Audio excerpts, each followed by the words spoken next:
로마서 12장 1, 2절입니다.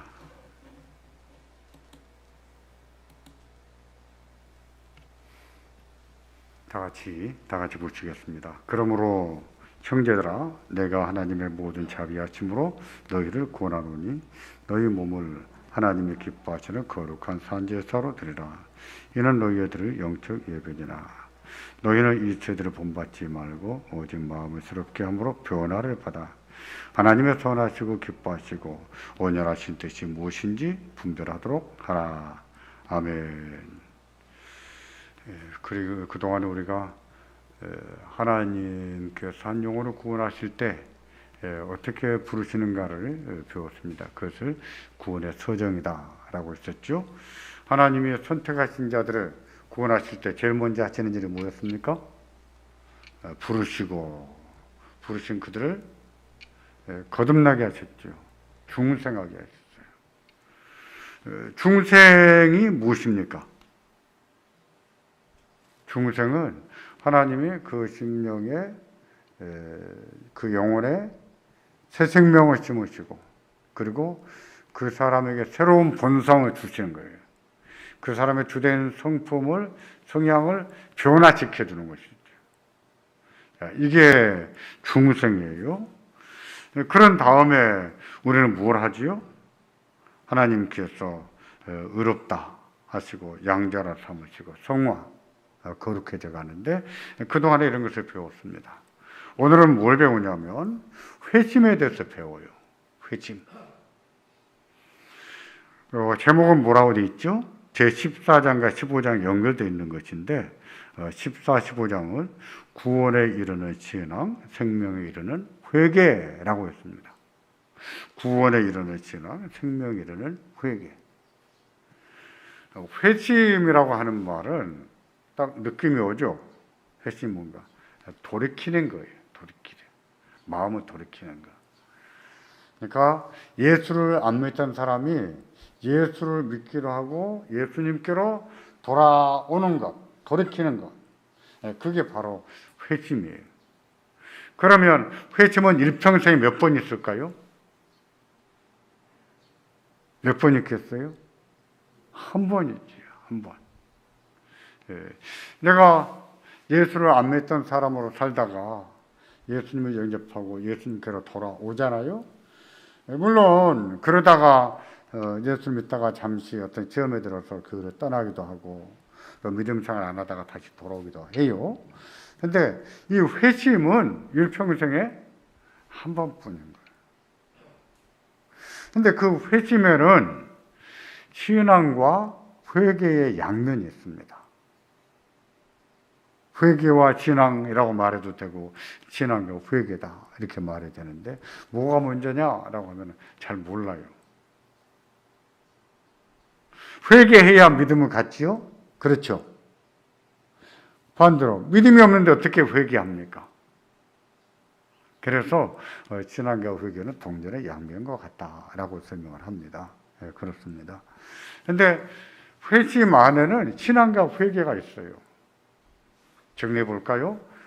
우리가 부르심을 받았고 하나님이 우리를 거듭나게 하셨습니다. 그 일은 누가 하십니까?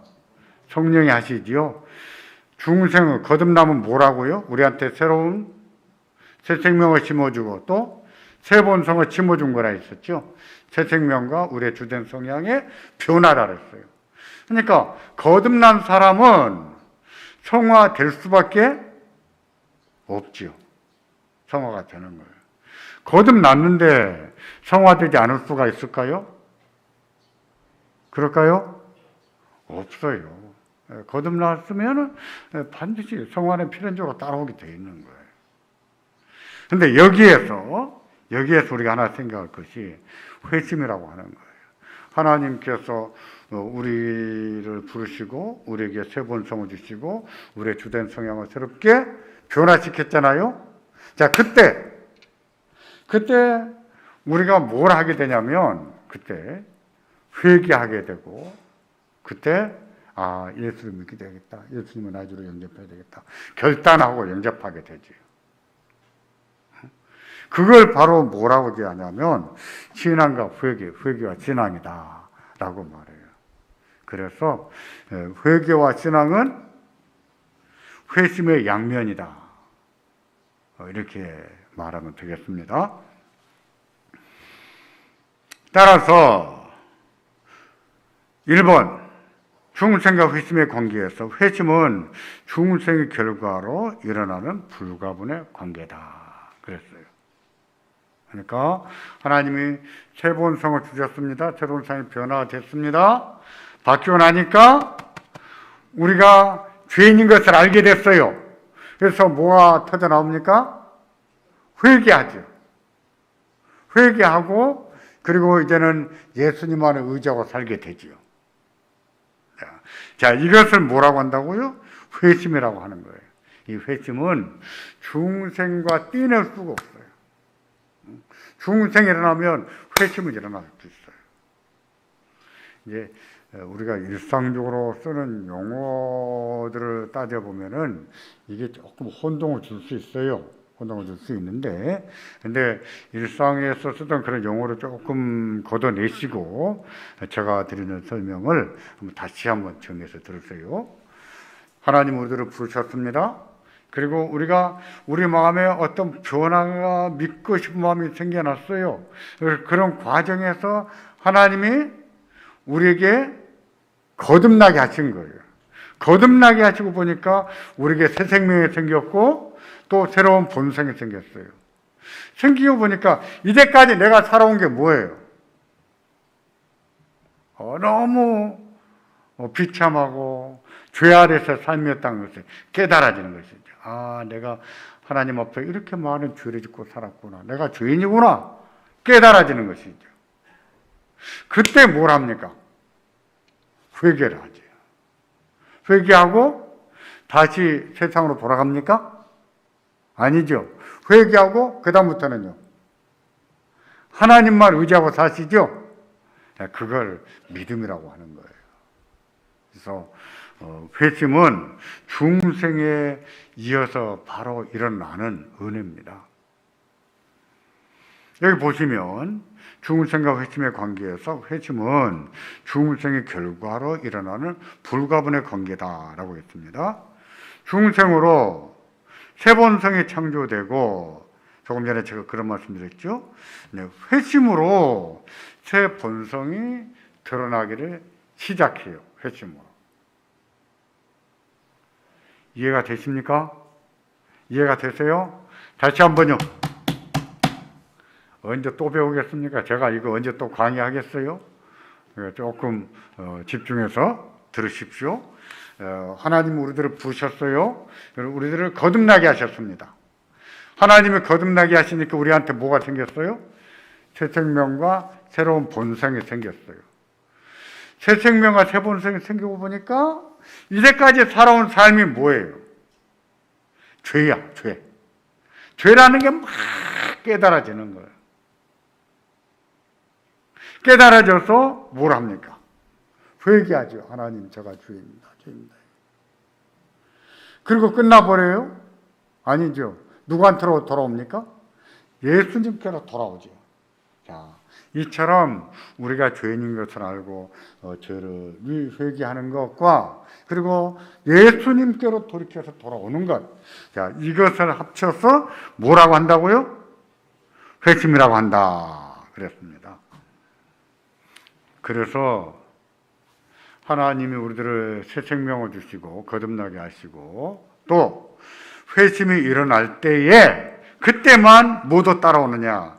칭의, 양자, 성화, 성도의 견인 이런 것이 따라오는 거예요. 우리는 그동안에 뭘 먼저 배웠냐면은 칭의, 양자, 성화를 먼저 배웠습니다. 그렇죠. 회심보다도 칭의, 양자, 성화를 먼저 배웠어요. 왜 그랬을까요? 이런 순서를 보면은 회심을 먼저 배워야 돼. 회심 먼저 배워야 되는데 회심을 늦게 배웠어요. 뭐보다도 칭의, 양자, 성화보다도. 왜 그랬을까요? 이런 은혜들, 다시 말해서 중생 소명, 중생, 칭의, 양자, 성화 이런 일은 전적으로 누가 하시는 일인가? 누가 하시는 거예요? 성령이 하시는 일이에요. 근데 그에 반해서 그와는 달리 하나님이 새 본성을 주시고 새 생명을 주시고 이렇게 보니까 우리가 죄인인 것을 알게 됐어요. 그래서 죄를 회개했다 그랬죠. 그리고 이제부터 내가 예수를 믿고 살아야겠다 하고 돌이켰다 그랬었죠. 이 회개와 이런 경우 믿음은 누가 하는 것일까요? 누가 할까요? 죄인이 하는 거예요. 죄인.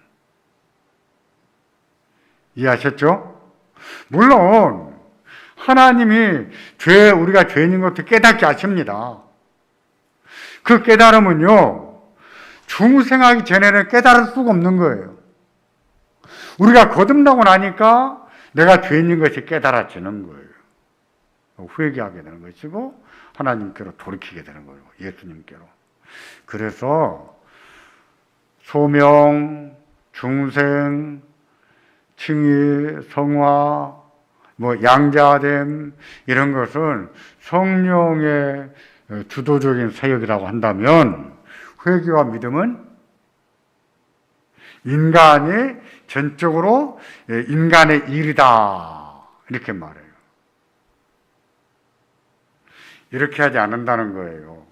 우리는 죄를 회개하지 않으려고 하는데 하나님이 막 회개 지켜주셨고 나는 회개가 뭔지 모르고 회개할 마음도 없었는데 성령이 내 마음에서부터 나를 막 회개 지켜주셨다. 맞아요? 그런 말은 들어보셨죠? 부흥회 다녀보신 분들은 다 그런 말 들어보셨을 거예요. 저도 그렇게 들었으니까. 근데 그게 아니고 하나님 우리에게 새 본성을 주시고 또 새 생명을 주시고 보니까 이게 다 지금 누구 은혜예요? 성령의 은혜예요. 죄가 깨달아졌어요. 죄가 깨달아졌을 때 그것을 뉘우치고 회개하는 일은 누가 해야 돼요? 성령이 해야 돼요? 우리가 해야 된다 이 말이죠. 그래서 이 회개는 죄인의 행동이다 이렇게 말해요. 나누들의 유인물 보세요. 중생은 하나님만의 행위이고 회심은 죄인만의 행동이다. 읽으셨어요? 예, 찾았지요? 저 성가대실에도 갖다 드렸어요. 유인물. 예. 즉 하나님께서는 성도를 거듭나게 하시고 성도는 믿고 회개하는 것이다. 이해하셨죠? 자, 그러고 보니까 우리가 조금 혼란이 올 수 있어요. 믿음은 우리에게서 난 것이요, 난 것이 아니요, 하나님의 선물이다. 그랬는데 성도는 믿고 회개하는 것이다. 누가 한다는 거예요? 우리가. 앞뒤가 안 맞잖아요. 그런 점에서 우리가 이 말에 오해의 소지가 있을 수 있어요. 이 부분이. 근데 다시 정리해서 말씀드리지만 하나님은 우리에게 새 생명을 주시고 새로운 성품을 주셔서 우리가 죄인인 것을 깨닫게 하시고 또 우리에게 회개의 영을 부어 주셨어요. 근데 회개는 누가 하느냐? 누가 합니까? 내 속에 성령이 회개하는 것이 아니라 내가 회개하는 거예요. 그리고 결단하는 것이 이제는 이렇게 살면 안 되겠다. 이제는 내가 누구만을 의지하고 살겠다? 예수님만을 의지하고 살겠다. 그런 의미에서 믿음, 이 회개와 믿음은 성도가 하는 것이다. 그 뜻이에요. 여러분 나중에 저보고 딴소리 하지 마세요. 딴소리 하면 저 곤란합니다. 이 부분을. 그러니까 여러분들이 정신을 차리고 이 부분 잘 들으셔야 돼요. 왜 제가 이렇게 말하냐면 우리는 믿음은 하나님의 선물인데 이렇게 그 평이한 이해를 가지고 있어요. 근데 보다 세부적으로 구체적으로 봤을 때 그 믿음을 어떻게 주시는지 이런 부분을 잘 배우질 않았거든요. 중생이 일어나면 회심이 일어날 수밖에 없어요. 하나님이 우리들을 본성을 새롭게 해놓으니까 드디어 뭐가 보여요? 죄가 보이고 내가 죄인이라는 것을 알게 됐어요. 그래서 뭐가 터져 나옵니까? 회개가 터져 나옵니다. 회개와 믿음은 어떻다고요? 하나예요, 하나. 동전의 양면이에요. 그래서 회개가 먼저인지 믿음이 먼저인지 알 수가 없어요. 어떤 분은 회개 논리적으로 볼 때 회개를 해야 믿음을 갖지 이렇게 말하는데, 어떤 분은 믿음이 없는데 어떻게 회개하냐고 또 이렇게도 말해요. 그건 아직도 정리가 안 돼요. 근데 하나님이 우리에게 새 생명을 주시고 우리의 성품을 새롭게 해놨기 때문에 우리는 우리가 죄인 것을 깨달을 수 있고 회개할 수가 있는 것이죠. 그 회개와 믿음은 인간의 일이다, 죄인의 일이다 라는 것이에요. 누가 어디 갔을 때 회개를 억지로 하는 것이 아니라 내 속에 성령이 회개를 시켜주실 때가 있다. 또 이렇게 말하면 또 그럴싸하잖아요. 그럼 다음에 또 그러고 따라가요. 그런 게 아닙니다. 나는 회개 안 하려고 했는데 내 속에 성령이 회개시켰다. 말대로 그렇게 하는데 말이 참 애매해요. 그런 말들이. 참된 회심은 2번 참된 회심은 인격 전체의 변화입니다. 회심은 인간의 이성, 감정, 의지의 변화가 같이 오는 거예요. 어느 한쪽만 변화가 오는 것이 아니에요. 너희는 이 세대를 본받지 말고 오직 마음을 새롭게 함으로 변화를 받아 하나님의 선하시고 기뻐하시고 온전하신 뜻이 무엇인지 분별하라 그랬잖아요. 마음을 새롭게 함으로. 마음은 뭘까요? 마음이 뭡니까? 일반적으로 사람들이 생각하는 마음은 감정이에요. 감정. 일반적으로. 근데 마음은 감정뿐일까요? 우리 이럴 수 있잖아요. 오늘 예배 끝나고 뭐 좀 해야 되겠습니다. 여러분 뭐 좀 하십시다. 할 마음이 있습니까? 없습니까? 할 마음이 있습니다. 이렇게 말하면 그 마음은 감정의 의지예요. 의지지요, 의지. 그러니까 마음이라고 하는 것은 인격의 좌수다 이렇게 말합니다. 인격의 3요소는 뭐예요? 인격의 3요소. 지성, 감정, 의지거든요. 지성, 감정, 의지인데 믿음의 3요소는 뭐예요? 지성, 감정, 의지 똑같아요. 회개 3요소 똑같아요. 그래서 믿음이라고 하는 것은 어디에 있는가라고 했을 때 우리 마음이 있다, 이제 우리 인격 안에 있다 이렇게 이해를 해야 되는 거예요. 그렇지 않고 그동안에 우리가 가지고 있던 선입관, 믿음은 감정이다. 아니, 저 마음은 감정이다. 그래서 감정에 의존하는 믿음들을 가져요. 감정에 의존하는 믿음은요, 신비주의자예요. 신비주의가 되고 또 그게 바로 자유주의자입니다. 우리가 신비주의를 뭐 정통이나 되는 것처럼 생각하는데 아니요, 신비주의는 자유주의예요. 자유주의. 자유주의의 아버지라는 사람이 있어요. 슐라이얼 마카라는 신학자인데 그 사람은 신앙은 뭐냐? 직관이 신앙이다. 이렇게도 말했어요. 그런 사람은 다 자유주의자들입니다. 그러니까 신앙을 어떤 감정으로 생각하고 어떤 직관, 감정의 산물 이렇게 생각하는 것은 그것을 자기들은 어떤 느낌이 좋다, 느낌이 왔다, 하나님 느낌이 좋다 이렇게 말하는데 그런 것은 신비주의라고 말할 것도 가치도 없는 것들인데 그렇게 말하는 사람들은 결국은 자유주의와 같아요. 그거는. 여러분도 조심해야 돼요. 네? 조심하셔서 어디 가서 개업하는데 참 좋아, 참 좋다. 돈을 들여서 고쳐나는데 얼마나 좋겠어요. 좋은 거지. 근데 하나님이 잘들 느끼면 좋습니까? 안 좋습니까?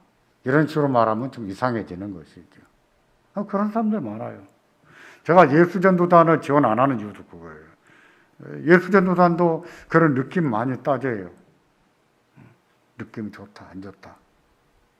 또 있죠. 예수전도단 말고도 지난번에 신종 코로나 바이러스 퍼뜨린데 어디죠? 인터코. 그 외에도 많아요.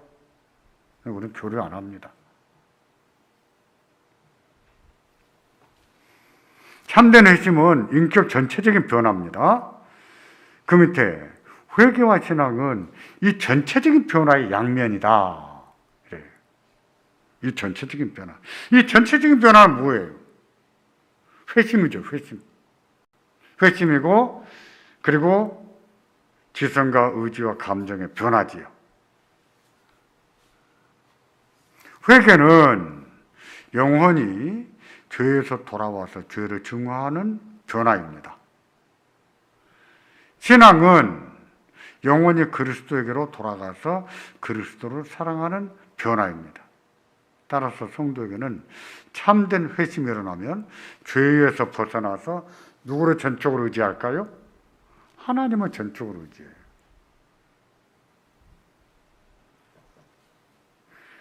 이건 조금 후에 다시 한번 그림으로 설명할 거예요. 2번, 회개와 신앙은 어느 한편이 없어서는 안 되는 불가분의 관계이다. 회개와 신앙은 어떻다고요? 동전에 뭐가 같다? 양면 같다. 떼놓을 수 없다고 했었죠. 불가분의 관계입니다. 그러니까 회개가 일어났다면 반드시 뭐가 일어나야 돼요? 신앙이 일어나야 돼요. 어떤 죄가 싫어요. 그 죄를 알았어요. 그 죄가 증오해야 돼. 그래서 그렇게 살았던 것을 하나님 앞에 참여했습니다. 그리고 끝난 겁니까? 아니지요. 그렇게 했으면 누구에게로 돌아와야 됩니까? 예수님께로, 말씀으로 돌아와야 돼. 그걸 믿음이라고 하는 거예요. 2번 다시 보세요. 회개와 신앙은 어느 한편이 없어서는 안 될 불가분의 관계이다. 회심이 일어날 때 회개와 신앙은 서로 함께 일어나는 것이지 어느 것이 앞서거나 뒤서지 않는다. 이렇게 말했죠. 그림 보세요. 그림 동그라미로 그려놨습니다. 보니까 3등분 해놨습니다. 제일 위에는 지식, 가운데는 감정, 그리고 제 밑에는 의지. 그렇죠? 그래서 가운데 점선이 있어요. 점선 왼편은 뭐라고 했어요? 회개. 오른편은 신앙이죠. 인격의 3요소 그러면은 지식, 지정의 이렇게 말하잖아요. 그래서 지적인 면에서 또 변화가 일어나고 또 정적으로 의지면 지식, 감정, 의지 다 변화가 일어나는 거예요. 다 같이. 그래야 참된 회심이다 이렇게 말하지 지적인 변화는 있는데 감정의 변화는 없다. 이것은 참된 회심이 아니거든요. 그럼 어떤 변화가 일어나는지 보겠습니다. 지식으로, 지적으로. 먼저 죄의 생활을 인식하게 됩니다. 깨닫게 돼요. 아, 내가 죄인이구나. 아, 이게 죄구나. 깨달아져요. 그리고 죄가 싫은 거라. 여러분 예수님 영접할 때 그러지 않았습니까? 전에는 죄가 아니었던 것들이 아, 이것도 죄구나 알게 됐죠. 뿐만 아니라 죄가 싫어졌죠. 그리고 더는 죄 가운데 살기가 싫어지셨죠. 맞아요. 그런 것을 알게 되는 거예요. 그런 다음에 그것만 알게 됩니까? 아니에요. 오른쪽에 넘어와서 보세요. 왼쪽은 회개의 분야고 오른쪽은 신앙의 분야인데 하나님의 구제책을 알게 되는 거예요. 하나님이 우리들을 구원하시고자 한다는 것을 알게 돼요. 어떻게 구원을 받을 수 있는가? 주 이름을 부르는 자는 구원을 얻으리라. 그래서 주를 믿어야 구원을 받는구나. 예수가 나를 위해서 죽었구나. 예수를 믿음으로 구원을 받구나. 이런 것들을 알게 되는 거예요. 그러니까 이런 것을 모르고 회개하고 믿을 수 있을까요? 죄가 뭔지, 내가 왜 죄인인지, 왜 예수를 믿어야 되는지, 예수가 누군지 그걸 모르고 주여 내가 믿습니다. 회개합니다. 내가 믿습니다. 그게 회심일까요? 아니에요. 응? 그러니까 지적으로도 죄가 뭔지 알게 되고 또 죄가 싫어지고 내가 죄인인 것도 알게 되고 뿐만 아니라 하나님이 이런 죄인들을 구원하시기 위해서 예수를 보내셨고 그가 우리의 죄를 다 대속하셨고 예수를 믿음으로 구원을 받는다는 사실을 알게 되는 거예요. 알아야 지적 면에서 알아야 되는 거예요. 참된 의심이 일어날 수가 있죠. 그리고 감정의 면에서는 회개의 감정 면에서는요. 죄를 슬퍼하며 통회합니다. 내가 죄인이라는 사실을 내가 이 죄 가운데 살아온 이것이 너무나 아프고 슬프고 그래서 회개가 터져 나와요. 통회하는 법. 그러면서 감정적 면에서 누구를 믿고 싶어 하게 돼요? 예수를 믿고 싶어 하게 되는 겁니다. 예수를. 의지 면에서는 죄의 정화를 추구합니다. 다시 말해서 죄의 생활을 인식했던 것들을 이제는 여기서 하나님 제가 이러이러해서 죄인입니다. 이런 죄를 회개합니다. 하고 뉘우치게 되고 그리고 의지를 결의적인 요소라 그러거든요. 결단하지요. 예수님만을 의지하기로. 이제는 내가 내 주로 영접합니다. 나는 이제 주의 것이 됐습니다. 나는 주만을 따르겠습니다. 지식과 감정과 의지 면에서 이런 세 가지 면에서 똑같이 변화가 일어나는 거예요. 이 지식과 감정과 의지 세 면에서 다 변화가 일어날 때 그것을 보고 참된 의심이다. 이렇게 말할 수 있어요. 바꾸고 말하면 이성과 감정의 면에서는 변화가 왔는데 지적인 변화가 안 일어난다. 참된 회심이 아니지요. 지성과 이성적으로는 변화가 왔어요. 근데 감정의 면에서는 변화가 안 왔어요. 그렇다면 그것도 참된 회심이 아니지요. 참된 회심은 이 세 가지 면에서 다 변화가 일어나는 거예요.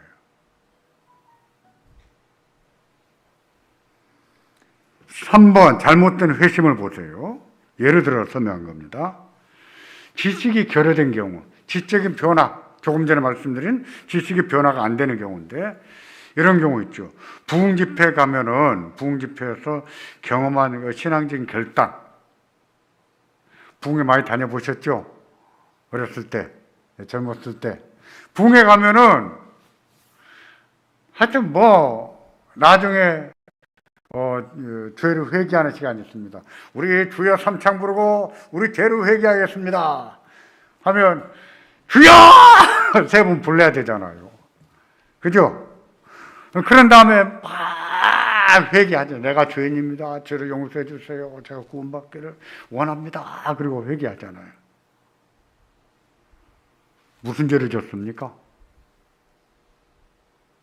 무슨 죄를 져서 이렇게 회개합니까? 몰라요? 모르는데 무슨 회개를 해요? 그런 회개는 가짜 회개라는 거예요. 회개는 참된 회개와 가짜 회개가 있습니다. 부흥회 때는 어떤가 감정에 의지해서 또는 의지가 행사되어서 마음 회개했지만 내가 왜 죄인인 것도 모르고 회개한 거예요. 뭘 회개해야 되는 것도 모르고 회개하는 거예요. 그런 경우가 있습니다. 이런 회개는 참된 구원의 믿음이 아니에요. 참된 의심이 아니에요. 참된 의심은 어떻다고요? 이 지식과 감정과 의지에 다 변화가 오는 거거든요. 3번에 잘못된 의심 1번 밑에 보세요. 참된 의심은 자신의 부패와 구속에 대한 성경 지식이 있어야 가능하다. 이렇게 말했잖아요. 그런가 하면 내가 죄인인 것은 알아요. 그래, 나 죄인인 거 알아. 근데 자기가 죄인이라는 것을 뉘우치는 마음이 없는 경우도 있을 수 있죠. 그것이 하나도 가책이 안 돼. 그래서 통회하는 마음도 없는 거예요. 그럴 수 있습니다. 그러면서 나 죄인인 거 알아. 예수를 믿어 구원받는 것도 알아. 나 예수 믿어. 이렇게 말을 하는데 자기가 그런 죄를 지었다는 것에 대해서 가책도 없어요. 조금 더 슬픈 마음이 없는 거라. 통회하는 마음이 없어. 참된 의심은 그렇지 않는 거예요. 참된 의심은 감정적으로도 자기가 지은 죄에 대해서 통회하는 마음이 있습니다. 가책하는 마음도 있고 자책도 들고요. 그런데 가책 자책으로 끝나는 것이 아니라 그 마음은 누구를 향하게 됩니까? 예수님께로. 내가 이제는 예수님을 정말 예수님을 믿어야 되는구나. 예수님을 찾아와. 나는 예수를 믿어야 될 거야. 하고 이런 변화, 이거 거룩한 찬동이라고 그래요. 거룩한 동이다. 이렇게 말합니다. 그런 변화가 감정적으로 와야 됩니다. 그런데 대개 그래요. 대개 정통교회는 이런 감정적인 요소를 좀 무시하는 경향이 있습니다. 어떤 교회는 좀 지적인 면을 너무 무시해버리고 또 어떤 교회는 이런 감정의 변화를 좀 무시해버리기도 해요. 그러면 안 되죠. 우리가 우리 죄에 대해서 가책을 느껴야죠. 그거 통회하는 마음이 있어야죠. 어떻게 죄를 짓고도 통회하는 마음이 없어요? 죄를 지었으면 통회하는 마음이 있어야 되잖아요. 그래서 믿는다고 하면서 안다고 하면서 그 통회하는 마음이 없는 그런 교회를 죽은 정통이다. 이렇게 말해요. 비꼬아서 하는 말이죠. 세 번째, 의지가 결여된 경우인데 율법과 복음에 대한 지식과 통회와 확신이 있지만 생명에 결코 이르지 못하는 경우가 있다. 참된 의심은 목적의 변화, 내적인 변화까지 일어나거든요. 그러니까 참된 의심이 일어나면 분명히 변화가 와요. 분명히 뭐냐면은 이제까지 삶이 싫어요. 그래서 그 삶을 청산해버리고 하나님께로 와버립니다. 믿은 지가 이제 막 믿기 시작하지만 그게 싫은 거예요. 그리고 하나님 말씀이 좋아지고 하나님 말씀 따라 살고 싶어 하고 그렇게 되는 겁니다. 참된 의심이 일어나면 그런 변화가 일어난다 하는 것을 말씀드렸어요. 신앙과 회개에 대한 그릇된 교리를 가르치는 그런 데가 있는데 로마 가톨릭 교회는 구회 성사를 하게 하므로 그것을 내적인 덕행 또는 외적 표현 이렇게 이해를 합니다. 잘못된 것이고 알미니안주의도 마찬가지예요. 알미니안주의는 인간이 전적으로 부패하지 않았다고 믿거든요. 그러니까 인간이 자기가 자발적으로 죄를 통회할 수 있고 순종할 수 있다. 죄에 대해서 자발적인 순종해야 된다. 이렇게 말하는데 아닙니다. 그런 게 아니에요. 이들이 그릇된 교리인 이유는 뭐냐면 그거 보겠습니다. 방가로 3번에 죄인은 하나님을 기쁘게 하기에는 전적으로 무능력합니다. 그래서 죄인의 회개로 하나님을 기쁘게 할 수도 없고 그 답으로 하나님의 은혜를 얻을 수도 없어요. 전적으로 어떤 은혜가 필요합니까? 그리스도의 은혜가 필요해요. 그래서 오히려 회개란 죄인이 하나님을 기쁘게 하기에는 전적으로 무능력하다는 것을 의식하는 것이다. 우리 힘으로는 안 돼요. 우리 힘으로. 그래서 죄인이 구원을 얻기 위해서는 오직 누구만을 의지해야 된다? 그리스도만을 의지해야 된다고 하는 것을 아는 것이죠.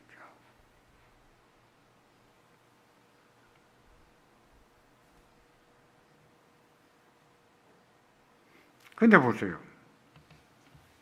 우리가 그냥 평범한 삶을 살다가 예수를 믿는 경우는 굳이 내가 예수님 영접하고 나서 누구를 찾아가서 내가 이제 예수 믿기로 했다고 내가 옛날에 당신한테 이런 잘못을 했노라고 회개하지 않아도 되지요.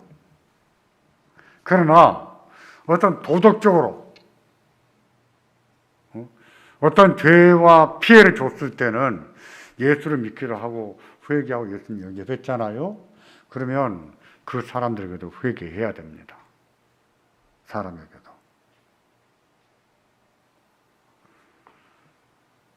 우리는 뭐만 배우냐면 죄를 지으면 하나님께만 회개하면 된다. 이렇게 배웠어요. 그렇습니까? 그런 거 아니에요. 그런 거 아니에요. 교회에게 죄를 졌을 때는요, 교회 앞에 나와서 공적으로 회개해야 돼. 이제 다 잊혀진 얘기, 옛날 얘기입니다. 옛날 얘기인데, 옛날에 우리 교회가 큰 어려움을 겪지 않았습니까? 20년 전에 겪었을 때. 그래서 그 뒤에 제가 담임 목사 되어서 제가 장로님들 보고 그랬습니다. 여하튼 이유가 어찌됐든 간에 교회가 이런 큰 혼란이 일어났었으니 장로님들이 앞에 나가서 한번 회개하십시오. 그래서 장로님 3분이 나와서 4분이나 다 회개했습니다. 머릿속에 다 회개했습니다. 여러분 기억나는지 모르겠어요. 다 4분이나 나와가지고 교회 앞에 머리 숙여서 회개했어요. 그게 필요한 거예요. 그리고 집사님들 보고 나와서 얘기 한번 하라니까 안 하더라고. 우리 잘못 없습니다. 안 해버렸어요. 그러면 안 돼요. 교회에 어떤 의미에서든지 공적으로 해를 끼쳤을 때는 교회 앞에서 해야 되는 거예요. 일반적으로 죄의 고백을 보세요. 개신교는 죄의 고백은 하나님께만 드리는 것을 이해한다. 그런데 개혁주의 신앙에서는 죄의 고백의 범위가 매우 넓게 확대된다. 1번, 모든 죄가 하나님께 고백이 되어야 된다. 용서의 권한은 누구에게 있어요? 하나님께만 있기 때문에. 그 용서는 효과가 있기 때문이다. 경건한 성도는 죄의 고백을 주를 만나 교회를 타서 해야 돼. 중요한 것, 그 다음에 2번, 또한 성경은 우리의 죄를 피차 간에 고백할 것을 요구한다. 그러니 예수 믿고 나서 보니까 내가 그때 누구한테 많은 해를 끼쳤어요. 알게 됐습니다. 그러면 그 사람에게도 찾아가서 내가 당신한테 이만 해를 끼쳤습니다라고 정말 미안합니다 하고 경제적인 피해를 줬다면 경제적인 피해도 보상을 해줘야 되는 거예요.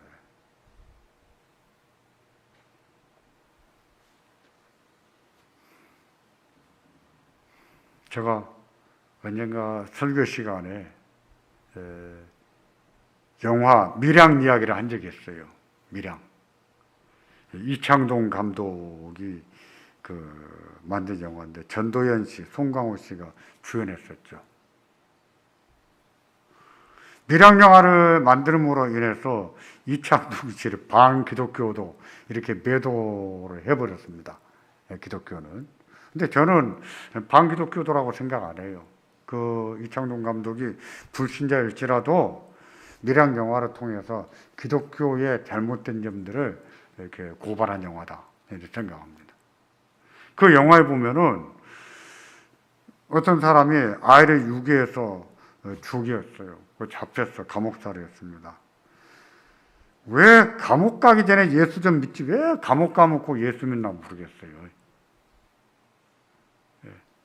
감옥 가기 전에 믿으면 더 좋았을 건데 감옥 가서 예수 믿어서 다행은 다행인데 가기 전에 믿으면 얼마나 좋았겠어요. 근데 감옥에서 예수님을 영접해서 하나님이 나를 용서했고 나는 의인이다. 나를 용서받았다. 이렇게 생각하고 사는 것이죠.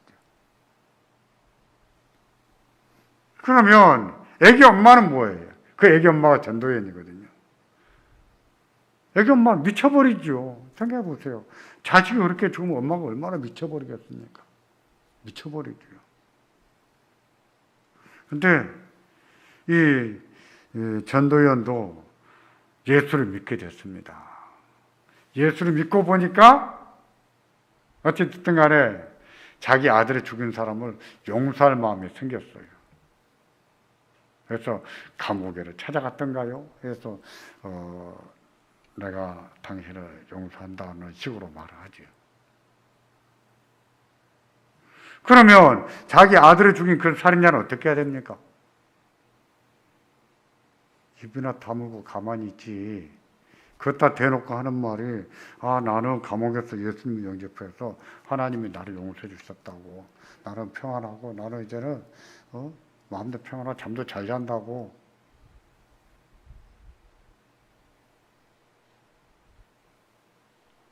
이런 게 회개입니까? 아니죠.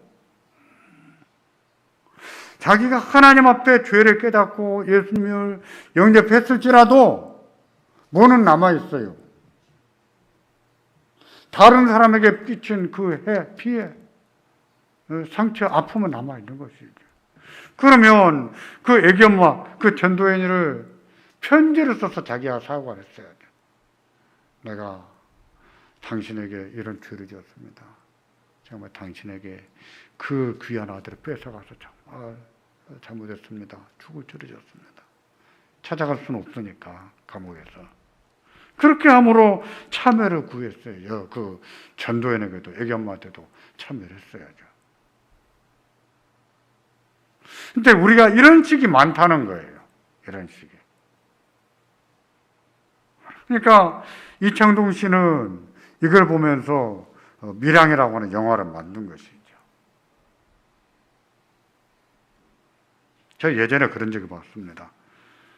예전에 제가 벨기에에서 목회할 때인데 그 동네에 이제 한국인들 사이에 왕언니가 있었어요. 왕언니 뭐 사람의 성격도 갈갈하고 막 이래요. 그래서 누구 봐가지고 뭐 좋은 거 있으면 야 이거 놔줘. 이걸 가져가 버려, 뺏어가 버려요. 그러면 누가 다 말을 안 해요. 뭐 안 하고 하기 싫어서 하는 것이 아니라 그냥 말 섞고 싸우고 이러고 싶지 않아 가지고 뺏어가도 그냥 뺏기고 말고 그렇게 산 거예요. 그러다가 그 왕언이라는 사람이 예수를 믿게 됐어요. 예수를 믿고 보니까 자기가 남한테 뺏어온 그릇들이 그렇게 걸렸답니다. 걸리겠죠. 집에 있는 그릇이 전부 다 뺏어온 것이니까. 그러면 멀리 딴 나라 가서 사는 사람한테는 모르지만 가까운 사람들한테는 돌려주면서 내가 정말 그때 잘못했습니다. 이렇게 했어야죠. 그러면 더 좋을 뻔했는데 나중에 얘기 들으니까 그 그릇들을 전부 갖다 내버렸다 그랬거든요. 얘기를 하더라고요. 그 말을 듣고 그 내버리지 말고 뺏어온 그릇들 그 사람들이 찾아가서 밥이라도 한 그릇 사주면 내가 그때 정말 미안했네. 정말 미안해. 용서해. 그랬어야죠.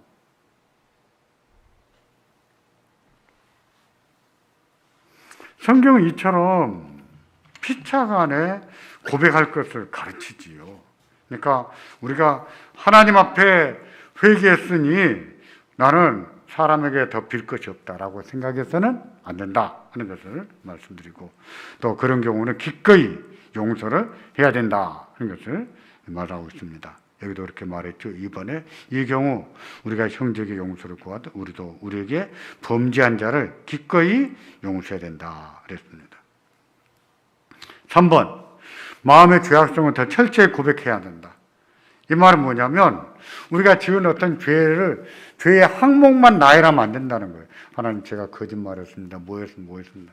그것도 회개해야 되지만 더 중요한 것은 그런 죄를 짓고 사는 그런 죄성, 그거 통해야 된다는 뜻이에요. 마지막으로 4번, 회개 기도는 일관돼야 된다.